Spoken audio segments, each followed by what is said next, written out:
Sejak Presiden Donald Trump memberlakukan tarif resiprokal, hampir seluruh dunia kecuali Cina mengalami goncangan dan sibuk mengajukan negosiasi. Beberapa pakar menganggap inilah perang yang sesungguhnya. Di saat yang sama, bisakah ini menjadi tanda bahwa kebangkitan Nusantara semakin masif terjadi di antara perang dua kekuatan besar?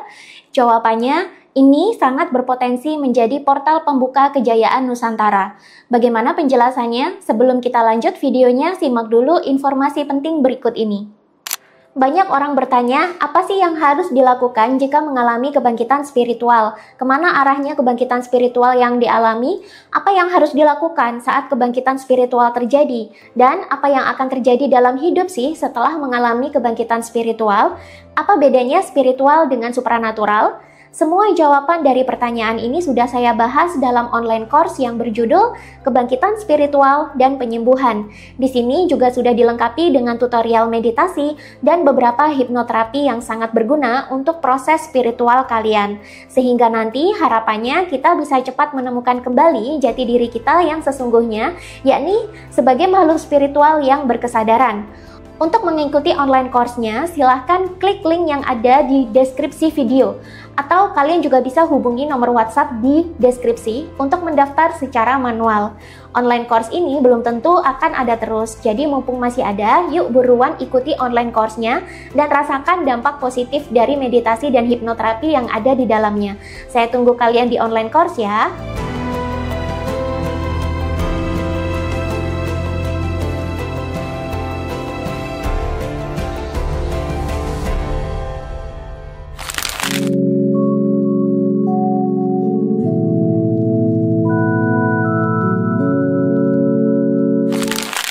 Tanggal 2 April lalu, Presiden Amerika Serikat Donald Trump mendadak menetapkan tarif resiprokal dengan jumlah yang cukup tinggi ke sejumlah negara. Ini juga termasuk dengan Indonesia, di mana Indonesia dikenakan tarif impor sebesar 32%. Tentu saja ini kemudian memancing kepanikan dan perdebatan di kalangan masyarakat. Tak lama setelah kebijakan tarif resiprokal ini dicanangkan, IHSG yang semula sempat naik lagi mendadak turun drastis hingga 9% hingga seminggu yang lalu. Ini disusul dengan nilai tukar rupiah yang semakin melemah beberapa poin terhadap US dollar. Ditambah lagi dengan meledaknya pembelian emas batangan di kalangan masyarakat, serta meroketnya harga emas selama beberapa hari belakangan ini, membuat spekulasi dan perdebatan serta kekhawatiran akan Indonesia gelap ini jadi terus meningkat. Tapi pertanyaannya, apakah Indonesia akan gelap betulan? Rasa-rasanya narasi Indonesia gelap itu sudah terlalu sering digunakan, terutama sejak 2023 lalu yang diperkirakan Indonesia akan mengalami inflasi besar-besaran di 2024. Namun ternyata setelah dijalani, inflasi tersebut tidak terjadi betulan. Sebenarnya saat ini kita sedang berada di tengah-tengah perang dua kekuatan raksasa antara Amerika Serikat dan Cina. Kalau menurut saya, perang ini justru berpotensi menjadi katalisator kebangkitan Nusantara. Bahkan ini berpotensi membuka peluang Indonesia menuju mercusuar dunia, seperti yang diramalkan oleh leluhur-leluhur Nusantara sejak 500 tahun silam. Bagaimana bisa?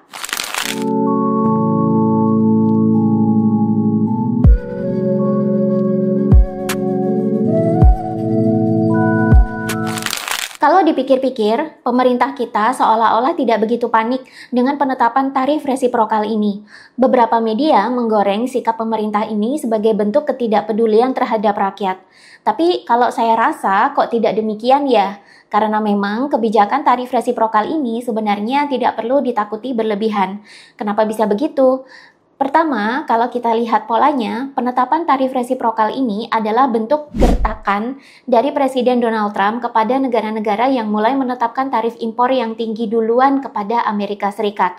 Contohnya pada Indonesia, kita memang kena tarif resiprokal sebesar 32% terhadap barang dan jasa Indonesia yang diimpor oleh Amerika Serikat. Sebelumnya, Indonesia sudah menetapkan tarif impor barang-barang Amerika Serikat sebanyak 64%. Kemudian ada Cina yang dikenakan tarif resiprokal sebesar 34%. Ternyata sebelumnya Cina sudah menetapkan tarif bea masuk barang-barang impor Amerika Serikat sebesar 67%. Taiwan juga kena tarif resiprokal sebesar 32%. Sebelumnya, Taiwan juga mengenakan biaya impor sebesar 64% terhadap produk-produk impor Amerika Serikat. Dan kalau kita lihat data, negara-negara yang dikenakan tarif resiprokal tinggi oleh Donald Trump itu sebelumnya sudah menetapkan bea impor terhadap produk-produk AS lebih tinggi duluan, mulai dari 40 sampai 90%. Sedangkan negara yang menetapkan bea impor produk Amerika Serikat dengan harga yang murah sebesar 10% ke bawah, mereka tetap kena tarif resiprokal sejumlah 10% saja. Apa yang dilakukan oleh Presiden Donald Trump ini adalah upaya proteksi terhadap defisit perdagangan dalam negerinya sendiri. Artinya, selama ini Amerika Serikat sudah terlalu banyak mengimpor daripada mengekspor ke negara-negara yang dikenakan tarif. Kalau misalnya Indonesia berada di posisi Amerika Serikat, saya yakin Indonesia juga akan menetapkan kebijakan serupa. Justru seharusnya kita berterima kasih kepada presiden sebelumnya. Karena di era kepemimpinannya, Indonesia justru mengenakan tarif impor yang sangat tinggi terhadap produk-produk barat, terutama Amerika Serikat. Dan wajar kalau pemerintah tidak panik berlebihan, karena ternyata besaran ekspor terhadap GDP Indonesia hanya 25% saja. Sisanya kita mendapatkan GDP dari sektor lain. Dan ternyata Amerika Serikat itu hanya memenuhi 10% saja nilai ekspor kita. 15%-nya kita ekspor ke negara lain. Apa sih itu GDP? GDP atau Gross Domestic Product alias PDB atau Produk Domestik Bruto ini adalah jumlah barang dan jasa yang dihasilkan dalam suatu negara dalam waktu 1 tahun atau 1 kuartal, tergantung mekanisme perhitungannya. GDP inilah yang biasa dijadikan tolok ukur atau indikasi apakah perekonomian suatu negara itu sehat atau tidak. Ekspor Indonesia terhadap GDP itu hanya 25% saja.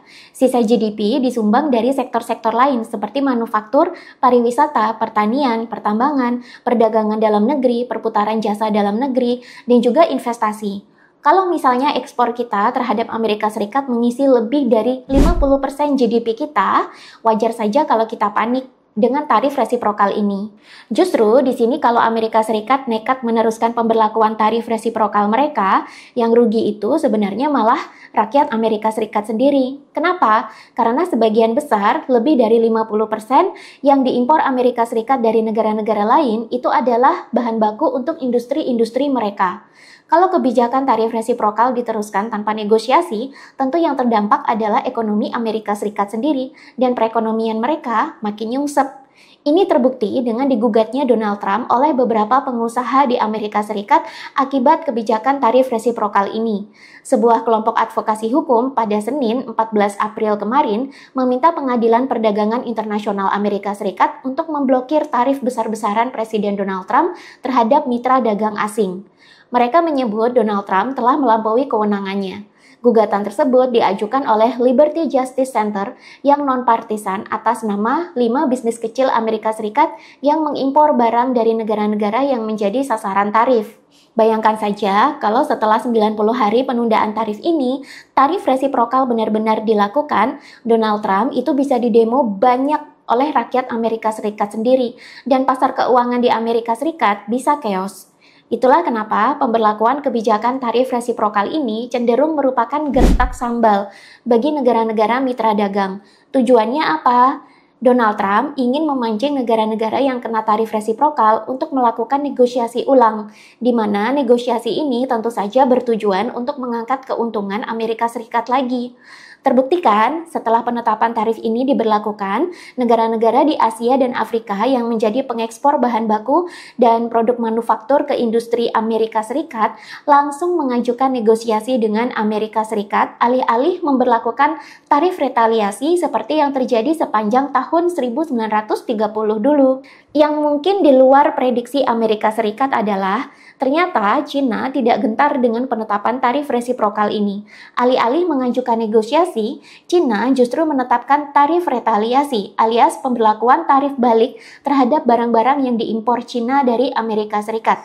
Cina di luar dugaan justru menetapkan tarif balasan atau tarif retaliasi sebesar 34% terhadap produk-produk impor dari Amerika Serikat, tak lama setelah Donald Trump menetapkan tarif resiprokal terhadap Cina. Donald Trump kemudian membalas akan menambahkan penetapan tarif masuk sebesar 50% lagi terhadap barang-barang impor Cina. Itu artinya tarif total yang diberlakukan Amerika Serikat terhadap barang-barang Cina menjadi 84%, dan ternyata Cina sama sekali tidak gentar. Cina justru semakin menaikkan tarif balasannya. Cina ikut-ikutan menaikkan tarif sebesar 84% juga, sambil memberikan tekanan kepada Presiden Amerika Serikat tersebut untuk mencabut semua penetapan tarif dan menyelesaikan semua perselisihan perdagangan melalui metode diskusi dan juga kekeluargaan. Tapi yang terjadi, Trump malah menaikkan tarif balik ke Cina menjadi sebesar 125%. Dan Cina pun tidak mau kalah. Dia balik menyerang Amerika Serikat dengan penetapan tarif sebesar 125% juga.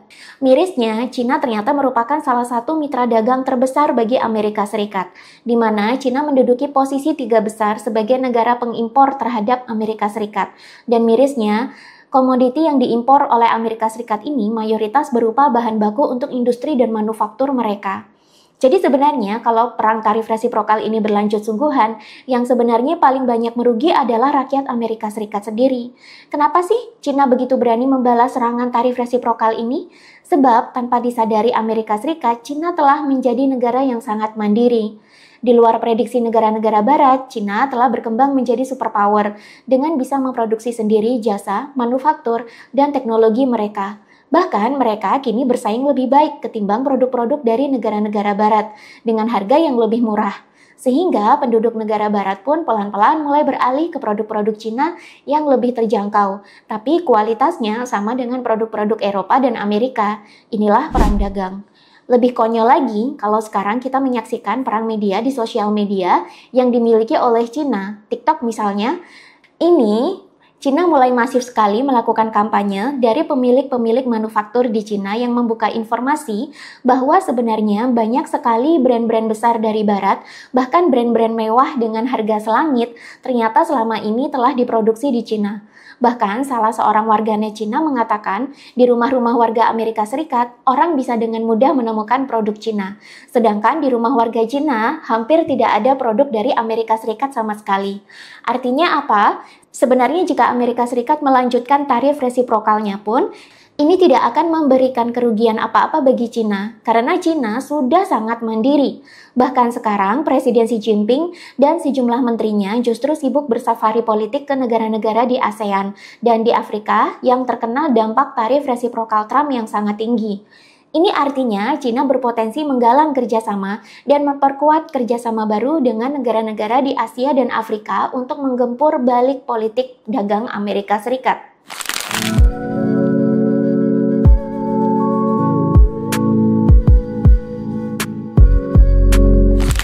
Saat ini kita sedang berada di bawah pertarungan dua gajah besar.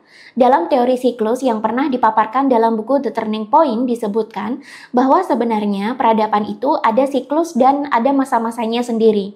Jika dilihat dari hitungan tahun dan polanya, memang di abad 21 ini dominasi negara-negara barat sudah mulai mengalami masa senja. Artinya peran Amerika Serikat dalam mempertahankan hegemoni negara superpowernya sudah mulai memasuki masa-masa terakhirnya. Dan apa yang kita lihat sekarang ini sebenarnya adalah proses perubahan dari peradaban lama ke peradaban baru. Jika dulu Barat yang mendominasi, tidak menutup kemungkinan dengan semakin masif dan berdayanya ekonomi Cina, nanti Timur yang akan menjadi pemimpin dan memegang dominasi politik serta ekonomi global selanjutnya. Sebenarnya, perang tarif yang dilancarkan Amerika Serikat dengan Cina ini bisa mendatangkan peluang bagus bagi Indonesia. Mengingat Cina merupakan salah satu pengekspor besar ke Amerika Serikat, ketika tarif 125% tersebut jadi dilaksanakan, tentu ini akan memaksa Amerika Serikat untuk mencari alternatif impor dari negara-negara lain di luar Cina. Ini bisa jadi adalah negara-negara yang ada di ASEAN dan Afrika yang selama ini sering dipandang sebelah mata oleh dunia barat. Jika Indonesia pintar dan jeli, maka Indonesia bisa menampung remah-remah hasil perang ini dan mengkonversinya menjadi sebuah keuntungan besar. Negara yang berperang tentu membutuhkan suplai barang dan jasa. Jika Indonesia bisa mengambil peran, maka ini berpotensi meningkatkan produksi barang dan jasa dalam negeri. Ini bisa memancing Indonesia menjadi maju, asalkan kita tidak melulu ribut soal birokrasi dan keamanan nasional. Sayangnya, masalah perizinan berusaha masih sering menjadi momok di Indonesia. Birokrasi yang berbelit-belit, banyaknya pungli di sana-sini, hingga pemerasan oleh ormas-ormas ini membuat sejumlah investor, baik asing maupun lokal, jadi malas untuk memindahkan produksi mereka ke Indonesia. Dan ini sebenarnya butuh peranan kita sebagai anak-anak Nusantara yang sudah mulai mengalami kebangkitan spiritual dan tercerahkan.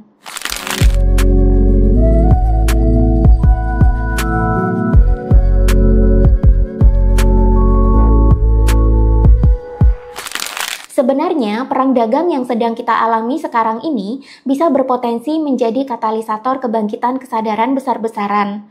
Bahkan bisa berpotensi juga menjadi katalisator peningkatan level kesadaran penduduk Nusantara yang sudah mengalami kebangkitan spiritual sebelumnya. Bagaimana bisa? Perang dagang rawan menimbulkan krisis dan sudah pasti memancing ketidakpastian ekonomi.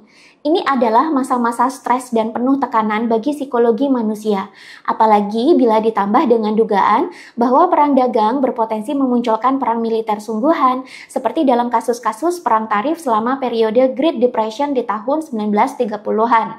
Setiap kebangkitan kesadaran seringkali diawali dengan krisis. Demikian juga dengan peningkatan level kesadaran selalu diawali dengan krisis yang memicu stres atau tekanan psikologi. Justru dari tekanan psikologi inilah, di saat manusia mampu melepaskan beban-beban dan tekanan emosi mereka, maka secara alami manusia akan mengalami yang namanya trans atau transendensi. Inilah momen-momen di mana manusia mengalami kebangkitan spiritual untuk pertama kali atau mengalami peningkatan level kesadaran bagi mereka yang sudah mengalami kebangkitan sebelumnya. Jika kebangkitan spiritual atau peningkatan kesadaran terjadi semakin masif lagi, maka ini tentu menguntungkan bagi negara kita. Sebab tidak ada negara yang bisa maju bila tidak dijalankan oleh orang-orang yang tinggi level kesadarannya. Coba amati saja negara-negara yang sudah maju sebelum ini. Mayoritas rakyat mereka bukanlah tipe rakyat yang agamis atau religius. Justru mereka-mereka itu adalah tipe manusia yang memiliki level kesadaran yang tinggi. Dan ini tidak melulu berkaitan dengan agama. Banyak juga loh negara yang maju dibangun di atas masyarakat yang tidak agamis sama sekali, bahkan ateis. Karena yang membuat sebuah peradaban maju itu bukanlah pemahaman agama yang praktikal saja, melainkan kesadaran yang tinggi. Sebab kesadaran yang tinggi akan bermuara pada kecerdasan intelektual, kecerdasan emosional, dan rasa empati atau humanis yang lebih tinggi. Masa-masa perang dagang ini berpotensi sekali memicu krisis psikologi. Akan banyak orang yang jatuh stres atau terjebak dalam kemarahan emosional yang sangat kasar dan besar. Seiring dengan menurunnya pendapatan atau di PHK-nya orang-orang akibat bisnis-bisnis banyak yang gagal karena ekonomi global yang tak pasti, ini bisa memicu psikologi manusia untuk merenungkan ulang tujuan hidup mereka di bumi ini. Inilah awal mula dari kebangkitan spiritual. Kebangkitan spiritual akan mengarahkan kepada kebangkitan Nusantara. Nusantara akan bangkit, jiwa-jiwa yang tercerahkan semakin bertumbuh. Merekalah orang-orang yang peka dan sensitif intuisinya, para waskita, dan orang-orang cerdas yang bisa mengetahui masa depan sebelum terjadi. Merekalah yang bekerja mewujudkan masa depan Nusantara yang gemilang mulai dari sekarang. Ke depan, mereka akan mengisi kursi-kursi pemerintahan, menjadi pebisnis yang berkelanjutan, menjadi akademisi yang kompeten, menjadi investor yang bijak, dan banyak melakukan disrupsi pada sistem negara yang sudah tidak lagi relevan dengan zaman baru. Birokrasi disederhanakan, teknologi akan digunakan secara masif, dan pertahanan akan diperkuat, bahkan meluas hingga ke level rakyat. Pertahanan sekarang bukan lagi tentang melindungi negara dari serangan luar, tapi sudah berbicara tentang melindungi negara dari serangan dari dalam. Sebab kita sudah memasuki era peperangan yang lebih maju dibandingkan dengan jenis-jenis perang-perang sebelumnya. Perang kita sudah bukan lagi tentang perang militer, tapi perang kita adalah perang cyber, perang psikologi, perang spiritual, perang biologis, dan perang ekonomi. Untuk memenangkan perang ini dan menghentikan perangnya, maka diperlukan lebih banyak lagi orang-orang yang tercerahkan, yang masuk ke dalam sistem. Jadi di masa depan, Nusantara akan diisi oleh orang-orang tercerahkan yang aktif bekerja, bukannya menghilang dan menyepi seperti spiritualis di zaman dulu.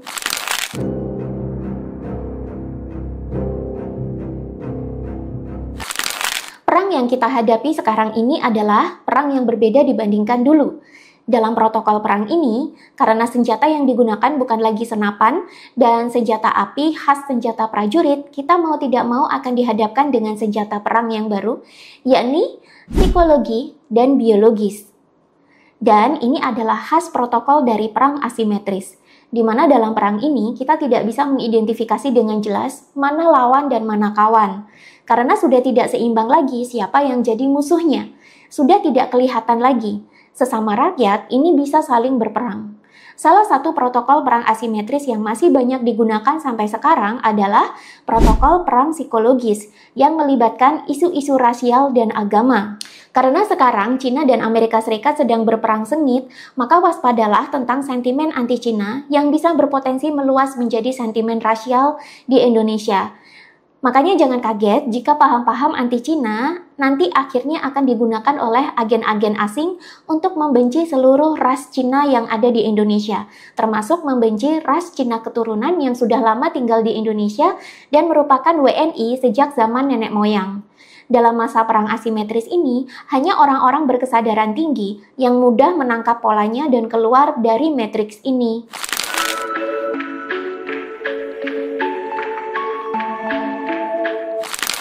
Ada beberapa hal yang bisa dilakukan dalam menghadapi perang dagang ini, bahkan mengkonversinya menjadi sebuah keuntungan. Jika kita cerdas dalam memanfaatkan situasi, maka ini justru berpeluang membuat kebangkitan Nusantara semakin terbuka dan semakin cepat terwujud. Apa saja sih yang bisa kita lakukan untuk mengantisipasi masa-masa krisis ini? Yang pertama, pelajari spiritualitas dan kembalilah ke jati diri bangsa yang tercerahkan. Dalam kondisi krisis, spiritualitas bisa menjadi obat mujarab untuk membantu manusia keluar dari kesulitan. Bagi kalian yang punya panggilan untuk mempelajari ulang filosofi-filosofi kuno Nusantara, jangan disangkal panggilan itu. Lakukan dan dalami, karena Cina dulu bisa menjadi semaju sekarang juga karena masih mengamalkan filsafat-filsafat kuno mereka. 2. Amankan kekayaan kalian dalam emas. Emas masih menjadi safe haven dalam kondisi krisis, apalagi perang. Dalam kondisi perang dan ketidakpastian ekonomi yang ekstrim, mata uang kita rawan mengalami pelemahan. Memindahkan sebagian tabungan ke dalam bentuk emas batangan bisa berpeluang sebagai alat lindung. Setidaknya uang yang kalian hasilkan itu tidak menguap begitu saja karena inflasi. 3. Berinvestasi di obligasi. Indonesia sangat berpeluang memanfaatkan perang dagang ini untuk memproduksi kebutuhan-kebutuhan negara yang terlibat perang. Namun, produksi barang membutuhkan modal. Dalam situasi ini, di mana Indonesia berpeluang mendapatkan keuntungan, berinvestasi di surat berharga negara atau SBN atau obligasi itu sangat bijaksana. Dalam obligasi, bunga yang diberikan kepada investor itu dijamin oleh negara, dan ini juga merupakan investasi yang paling minim resiko. Ini adalah bentuk investasi, salah satu yang teraman selain emas dalam masa-masa perang. Asalkan kalian tidak berinvestasi di obligasi negara-negara yang berpotensi kalah perang, maka kalian masih bisa mendapatkan keuntungan. Justru dalam kondisi seperti ini, kalian bisa menjadi pahlawan bagi Indonesia. Karena ketika kalian membeli obligasi, pemerintah akan menggunakan obligasi ini untuk membiayai kredit-kredit dan usaha produktif di Indonesia. Ini membuat pengusaha jadi mudah mendapatkan modal dan mudah untuk memulai produksi serta membuka lapangan pekerjaan bagi khalayak ramai. Ujung-ujungnya yang untung adalah rakyat Indonesia sendiri. 4. Bekerja sesuai dengan misi jiwa masing-masing. Misi jiwa adalah dharma manusia. Setiap manusia sudah memiliki fungsi dan tujuan hidup masing-masing di bumi ini. Bagi kalian yang sudah mulai tercerahkan dan sudah mulai paham apa sih tujuan hidup kalian di dunia ini, maka lakukan saja tujuan hidup kalian dengan mindfulness. Sekarang ini bukan waktunya untuk tidur terlalu lama dan bersantai terlalu lama. Sekarang ini waktunya kita untuk bangun dan berkontribusi untuk negeri kita sesuai dengan bidang, fungsi, dan tujuan hidup kita masing-masing. Setiap peranan individu semuanya berkontribusi dalam mewujudkan kebangkitan Nusantara.